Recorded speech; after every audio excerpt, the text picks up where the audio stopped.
প্রচণ্ড তাপপ্রবাহে কর্মীদের স্বাস্থ্য সুরক্ষা নিশ্চিত করতে আজ ১ জুন থেকে ওমান জুড়ে শুরু হচ্ছে মধ্যাহ্ন বিরতি কার্যক্রম।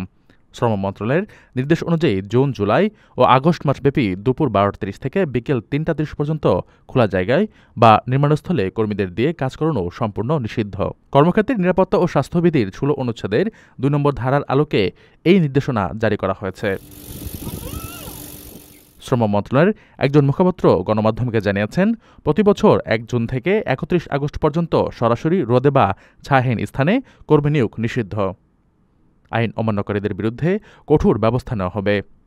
আর শ্রম আইনের ১১৮ ধারা অনুযায়ী এই নির্দেশনা লঙ্ঘন করলে ১০০ থেকে ৫০০ ওমানি রিয়াল পর্যন্ত জরিমানা বা ১ মাস পর্যন্ত কারাদণ্ড হতে পারে।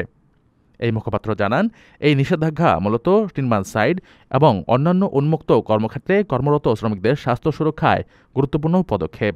কারণ এই সময়টিতে ওমানে তাপমাত্রা ব্যাপকভাবে বেড়ে যায়, ফলে কর্মীদের তাপজনিত রোগ, হিটস্ট্রোক বা ক্লান্তিজনিত দুর্ঘটনার ঝুঁকি বাড়ে।